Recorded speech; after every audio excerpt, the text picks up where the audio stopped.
Vale, bueno, hola a todos, soy Paloma y bueno, lo que quería en este rato era pues conversar un poco con vosotros acerca de la importancia que es la innovación en nuestros días, ¿no? En prácticamente casi todo lo que hacemos a diario. Veremos un poco cómo se produce la innovación, ¿no? Las etapas y los beneficios que nos producen, cuáles son las claves para poder innovar, cómo podemos innovar en equipos, qué estrategias podemos tener y después la metodología de Design Thinking, que es una de las más importantes para coger la habilidad de la creatividad al innovar.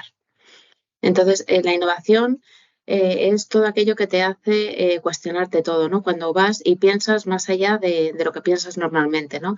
Te pones en el lugar de una persona que necesita ayuda y piensas cómo puedes ayudarle. Los beneficios que obtienes con la innovación es que consigues adelantarte al mercado, ¿no? En posibles soluciones que pueden venir en el futuro y al final esto te hace pues ser diferente ante la competencia, ¿no? ¿Qué etapas tiene esta innovación? Pues al final siempre es explorar primero nuevas preguntas, ¿no? Sobre algo que ves, generar ideas, plasmarlas en un papel y después conseguir con esas ideas elegir las mejores y poder implementarlas en un proyecto innovador y, como no, con un poco de maña y de estudio de mercado conseguir al final introducirlo en el mercado y que alguien te lo pueda comprar, ¿no? Y puedas hacerlo realidad. Como claves de la innovación, os diría que lo más importante es ser persistente, tener un poco de humildad, valor, curiosidad por las cosas y saber el por qué y cómo podemos hacer un mejor servicio o un mejor producto de algo, ¿no? La creatividad es una de las habilidades más importantes porque te permite combinar diferentes cosas que tienes, ¿no? Para al final obtener de toda esa combinación algo nuevo, sin tener que crear algo desde cero, ¿vale? Ya tienes una base, entonces lo que haces es mejorarlo, ¿vale? Pero no volviendo a hacer lo mismo, ¿no? Sino haciendo algo que hoy por hoy en el mercado no existe. Eh, Al final la metodología Design Thinking pues te permite entrenar toda esta creatividad que puedes tener. ¿Cómo podríamos estimular y cultivar la innovación de cada uno de nosotros? Pues cuestionándote todo. Es decir, abriendo tu mente no solo a tus ideas, que son buenas, sino también a lo que piensa el de al lado, porque seguramente sean ideas muy diferentes a las tuyas, pero que siempre te pueden aportar algo. Socializarte con todo tipo de personas, leerte un libro nuevo, escuchar música nueva, porque siempre en todo lo nuevo hay algo que te hace a ti abrirte la mente, ¿vale? Y al final te hace estimular y llegar a ideas que de otra forma pues no lo harías y te quedarías siempre en tu zona de confort en cosas que todos ya sabemos, ¿no? Y todos somos capaces de llegar muy lejos. Entonces hay que hacer, para llegar a la innovación al final, tienes que estar siempre constantemente haciéndote preguntas, ¿no? De, yo tengo una idea, pero ¿y cómo puedo hacer? ¿Qué puedo hacer para mejorarlo? ¿Pero esto me va a dar un beneficio? ¿Voy a conseguir ayuda? ¿Cuánto tiempo voy a necesitar para realizarlo, ¿no? Al final tienes que hacerte preguntas relativas a tu modelo de negocio, al nuevo producto que quieras desarrollar, ¿no? Porque al final lo que haces es que empiezas a divagar, ¿no? Y al final llegas a ideas que, aunque tú creas a lo mejor que pueden ser absurdas, lo más probable es que esas ideas al final tengan mucho valor. Los 5 mecanismos que promueven la innovación son el broadcasting, que es conseguir ver las interconexiones entre los diferentes intermediarios potenciales que hay en la empresa, conseguir una lluvia de ideas buena, la concepción de licencias que vas a necesitar, las conexiones que hay entre los diferentes sistemas y la generación de equipos de expertos, ¿no? Que te ayuden a tener una buena lluvia de ideas. La gestión de la innovación al final lo que le permite a la empresa, ¿no? A cualquier entidad, es generar un impacto positivo y conseguir aumentar tu rentabilidad y productividad y que al final sea siempre una ventaja competitiva para ti. Y siempre teniendo en cuenta que el core de todo siempre es el usuario, ¿vale? El usuario siempre es la primera persona. Los equipos innovadores estarán formados por diferentes personas multidisciplinares de diferentes áreas o mercados que al final lo que van a poder hacerte es aportar diferentes ideas de una forma más pragmática y que te puede permitir generar más innovaciones, porque si tuviéramos al final equipos que tuvieran todas las mismas ideas, ¿no? Pues sería todo muy homogéneo y volveríamos siempre a lo que ya tenemos y ya sabemos, ¿no? Entonces, ¿cómo podemos buscar estas estrategias, ¿no? ¿Cómo innovar de lo que comentábamos? Pues al final tienes que brindar la posibilidad a todos los empleados de tu empresa, a todos, la posibilidad de plasmar sus ideas y ponerlas todos en común, ¿no? De cuando tú les das la oportunidad de brindar sus ideas, al final lo que puedes hacer con todas ellas es identificar talento, ¿no?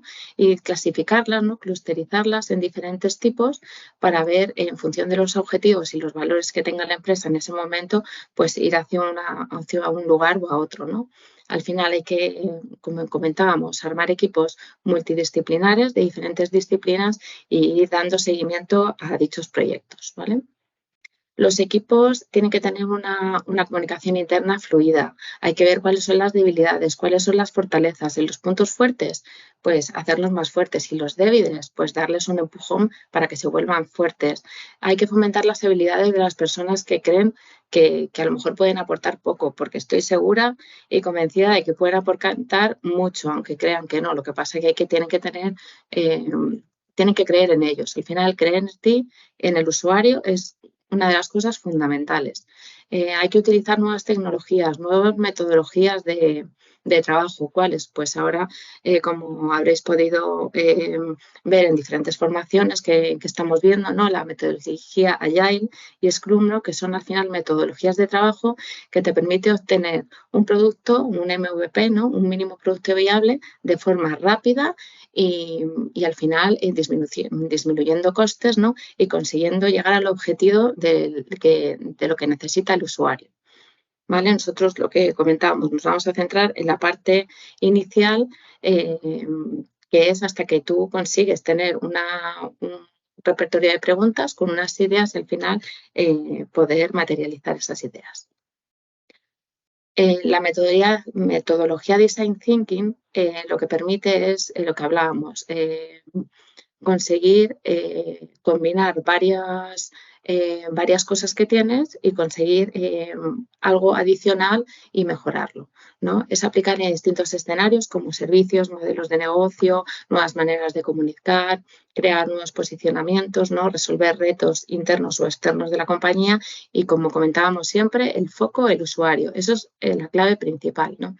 Y todo ello teniendo en cuenta siempre unos valores muy importantes que es la empatía, ¿no? Que es que hay que adaptarse a las necesidades que tienen los usuarios, esa creatividad que te hace hacer cosas de manera diferente, tener una proactividad, es decir, no esperan a que te lleguen cosas, sino en el momento que tengas una idea, lanzarte y decirla porque es que la gente te va a escuchar y siempre es bueno. Y después colaborar, es decir, decidir de manera horizontal, ¿no? Y generar ideas siempre en comunidad, en equipo.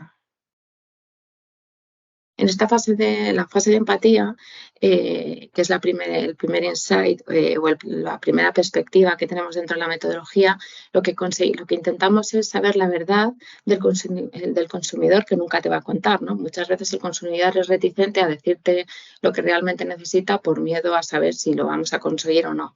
Entonces, como herramientas de empatía tenemos, por ejemplo, la observación. Es muy, muy bueno observar, ¿no? Ponerte en un lugar estratégico y ponerte en el lugar de la otra persona, entrevistar, hablar mucho con los usuarios, ese networking en el que tú escuchas y tienes una fuente de información muy grande, el mapa de empatía, ¿no? Que te permite ver los esfuerzos, las debilidades, la mayor debilidad que tiene o el mayor problema o obstáculo que tiene, ¿no? Y un Canvas Insight en el que tienes la escalera de los 5 porqués, ¿no? En el que tú te preguntas, con esta idea que yo tengo, el usuario, ¿qué es lo que piensa y lo que siente? ¿Qué es lo que ves, ¿no? ¿Qué dice, qué hace? ¿Qué es lo que oye? Al final de todo ese engranaje de preguntas, ¿no? Tú al final obtienes los esfuerzos y unos resultados de algo que podría ser lo más conveniente.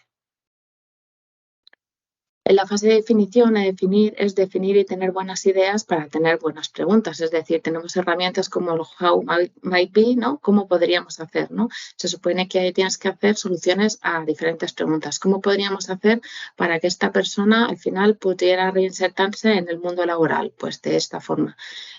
Otra herramienta, por ejemplo, la herramienta Point of View, ¿no? Que recopila otra perspectiva, ¿no? Como por ejemplo, el usuario necesita un coche porque normalmente tarda 2 horas en ir en transporte público a su trabajo. Pues no, ese tipo de preguntas, ¿vale? Entonces te harías diferente con diferentes plantillas, con todas las ideas planificadas, ¿no? O las que te han propuesto, y al final irías clusterizando y clasificando, como comentábamos antes. La fase de la ideación, ¿no? Saber aterrizar todas las ideas, ¿no? Y poderlas llevar a la acción, ¿no? Porque nosotros lo que tenemos es que recopilar muchas ideas, cuantas más mejor, ayudar y premiar a la gente, que cuantas más ideas des, es mejor, ¿no? Porque al final, quizás combinando también 2 ideas, surja una mejor, ¿no? Registrarla todas las que van saliendo hay diferentes metodologías, ¿no? Bien en un POSIT o en un folio, de la forma más coloquial, pero más rápida, lo que sea más cómodo para cada uno, y elaborar las mejores ideas. Y después, en la otra fase, que es la convergente, es conseguir de todas esas ideas que tenemos, clusterizarlas y clasificarlas. Y una vez clasificadas las pulimos para ver cuáles son, para darles más valor, ¿no? Y involucrar a todos los participantes para que vean posibles defectos en todas esas ideas que hemos podido recopilar, ¿no? Y al final va reduciendo, y en función de los valores o objetivos que tenga la empresa en ese año, pues te focalizas en eso. Pero siempre las ideas nunca se tiran, las ideas siempre se guardan, porque quizás lo que no vale para este año valdrá para el siguiente, y cuando se vuelva a hacer otra lluvia de ideas, quizás esa idea que solo decía el año anterior, el año que viene será A más C, pero será válida, ¿vale? Como ideas de las herramientas para poder realizar esta ideación, está el brainwriting, ¿no? Que es marcar un tiempo es decir, tú haces una reunión para marcar unas ideas, pero no puedes estar 3 horas. Por ejemplo, en 1 hora tenemos que ver cuántas ideas somos capaces de recopilar, y las puedes escribir en un POSIT. El tema de ortodoxis, es decir, conseguir ir más allá, ¿no? Pasar los límites, y lo que hablábamos de no quedarte en la zona de confort, sino ir a aquello que te crees que es imposible, porque lo más seguro es que sea posible. Si tú te crees que puede ser posible, podrás llegar a ellos. Únicamente confiar en ti. Otra de las herramientas es Scamper, ¿no? Que es una técnica de brainstorming que combina en varios elementos, como soluciones, conceptos, adaptar ideas de otros contextos a los tuyos, modificar, poner en otros usos y exponer otras oportunidades, eliminar lo que ya no nos sirve y meter cosas nuevas, reorganizar el servicio. Y la fase de prototipar. Prototipar consiste al final en hacer tangible todo esto que estamos hablando, ¿no? Nosotros tenemos una lluvia de ideas, las hemos planificado, las hemos pulido, ¿no? Y ahora lo que tenemos que hacer es hacer un prototipo. ¿Para qué? Para poder al final ver si lo que nosotros estamos pensando funciona o no funciona. Porque muchas veces, en muchas ocasiones, tú tienes una idea inicial, pero al final, cuando llegas a un prototipo, ves que al usuario final no le va a servir. Entonces, al final no hay que ir por ahí, de la idea que tienes original hay que cambiarla, que nunca es malo, hay que cambiarla para llegar a algo que sea efectivo y que merezca la pena y que se vaya a usar sobre todo. Entonces, cuando sepas algo, hazlo, pero hazlo rápido. A eso nos referimos, que al final no hay que estar muchísimo tiempo con algo, sino cuando tengas una idea clara, intenta materializarla, prototipa y después testéala. Es decir, el testear es una metodología iterativa que lo que haces es preguntarle a los usuarios qué les parece este prototipo que tú estás haciendo, para ver si en realidad ellos, que son los que los van a usar, les va a servir o no, porque si no les sirve, pues vas a ir por mal camino y al final lo vas a guardar en un cajón. Y al final lo que queremos es sacar soluciones que le valga a la gente, ¿no? Y que podamos avanzar. Diferentes herramientas que tenemos, pues el Creativity Call, ¿no? Pues explicarles a los usuarios nuestra idea, ¿no? Y recoger puntos fuertes y débiles en un POSIT. El roleplay de usuario, ¿no? Que nos den el feedback de nuestro equipo. Un Word Café, ¿no? Pues para hacerlo así un poco más ameno. O el testeo roleplay, que es a través de una Civicol. Y bueno, pues estas son un poco un abstract, creo que no sé, espero no haberme pasado mucho, de las primeras cosas básicas que tenemos que hacer para poder innovar. Y nada, bueno, si tenéis alguna duda, pues ahí tenéis mi contacto y para cualquier cosa que necesitéis, pues aquí estoy. No sé, ¿qué os ha parecido? Muchas gracias. Son conceptos muy buenos, pero muy rápidos, la definición. Sí, bueno. Y bueno, ya bienvenido también a